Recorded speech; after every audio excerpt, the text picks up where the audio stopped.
Luckily for us in Fairfax, in 2021, we enacted the Public Trust and Confidentiality Policy. It's often just called the Trust Policy. What this does is it sets mandatory standards for county services and our immigrant residents. So our immigrant residents can get access to all county services, and there could still be fear because they might feel that, but the county is not sharing any information with ICE or any other organization that might want to take them out of this county or country. And so obviously upholding that and making sure that our law enforcement is on board with that is really important. When it comes to the fact of the matter is educating them that we do have their back. So how do we do that? We're not going to host a session here because that sounds like easy pickings, if you will, right? So what we do is we use who is already doing this work. We go to organizations like Tenants and Workers United. We go to the unions that already exist and say, here is a resource you can use that you can hand out to your union members, to the families that you interact with. We can work with churches and other faith institutions to say, here's how you can combat the fear that some of your members and friends might be feeling. When it comes to our LGBTQ brothers and sisters and siblings, for example, FCPS Pride has been doing incredible work for a really long time, and we should be following their lead. We don't need to reinvent the wheel. Fairfax County has already been doing really incredible things to push back against this administration. And so I also follow, we should also be following the Fairfax Health Department because they got us, I believe they got us through COVID really well by keeping us informed and aware of everything that was happening. The MAGA agenda is about fear and division. We've seen ICE raids rip families apart, reproductive rights stripped away, and neighbors targeted for who they love and how they identify. One of the saddest things happened this weekend when I was out canvassing. I knocked on a family's door and a mother answered, and she had her kids in the background, and they were running back and forth, and the mom was telling me that her children were afraid to go to school because of ICE. They were terrified, and it was a heartbreaking conversation, a conversation that nobody should have to have.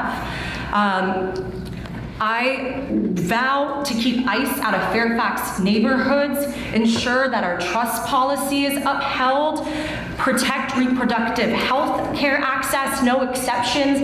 I've heard from folks at the Inova Pride Clinic that they're afraid to provide necessary services because they're going to lose federal funding, that there are doctors out there that are also afraid of losing federal funding to provide necessary care.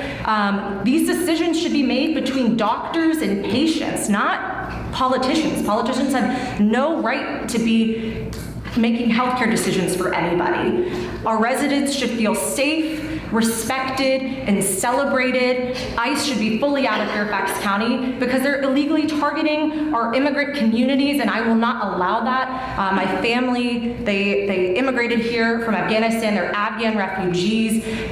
When I worked in Afghanistan for USAID, there were folks that we brought over with the withdrawal who are afraid now to go to work. They're visa holders who don't want to go to work because ICE is illegally targeting people here who are on their pathway to citizenship. In closing, I will stand strong against MAGA extremism. Fairfax should remain a place that is safe, healthy, and welcoming for all who call it home. As a school board member, I've been fighting against the Trump administration. I've been fighting against MAGA extremism. We are currently, as you probably know, in litigation with the federal government threatening us to cut close to $170 million unless we change our policy related to how we fairly treat our transgender students. Back in 2014, I was the school board member who made a motion to include sexual orientation as a part of our non-discrimination policy because I strongly believe that we should not be discriminating against any student or employee based upon their sexual orientation. A year later, 2015, it was Mr. McElveen motion, and I seconded, we work together to expand the non-discrimination policy to include gender identity, not to discriminate against transgender students or employees. And we are still fighting. I remember school board meeting room fully packed with an angry mob, meeting after meeting after meeting. Some of them calling my name, calling out my name, meeting after meeting. I stood firm, I fought hard, I'm still fighting hard against Trump administration. I will continue to do so. I'm an immigrant. There are a lot of immigrants out there who are truly fearful of being arrested by ICE for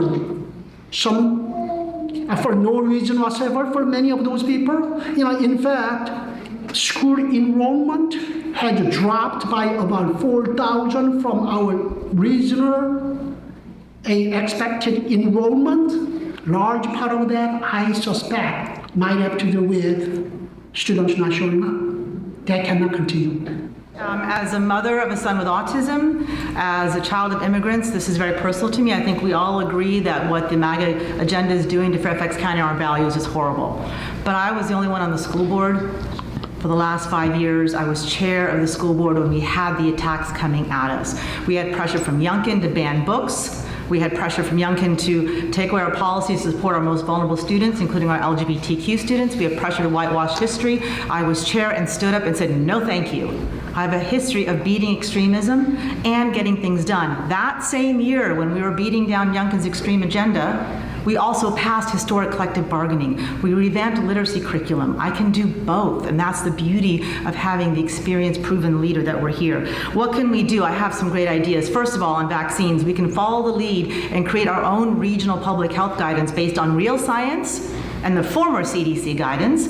Other jurisdictions, California, Washington, Oregon, are creating their own public health guidance. We can do the same thing here. Once Spanberger is in office, we can ask for the state to create that public health guidance, again, based on science, and follow that here. I can continue, and I will continue Supervisor Walkinshaw's great work on protecting reproductive rights that he started, including making sure health clinics have accurate information and women are protected in accessing the reproductive rights in our local health clinics. We can partner with our health clinics, and we can also make sure that we continue to stand up and protect our most vulnerable people, immigrants, people with disabilities, LGBTQ students, because everybody has the right to belong and everybody has the right to be their authentic self. It is right, it is legal, and that is who we are in Fairfax County. There's ways we can do it. We can leverage our expertise, our healthcare, our public health system to create our own guidance. That is what we're going to have to do now. We can protect reproductive rights. We can protect immigrants.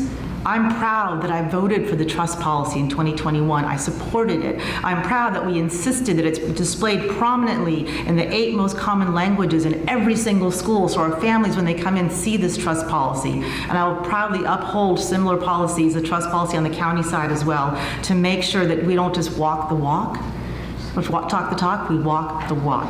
That is what I have done. That is why I'm endorsed by the Alliance for American Leadership, because they are a nonprofit to support global aid and federal workers, and they've endorsed my campaign because they know I do what I say I'm going to do. I've done it for 4 years. I've stood up to the extremism, and we've gotten things done. I'll do it again.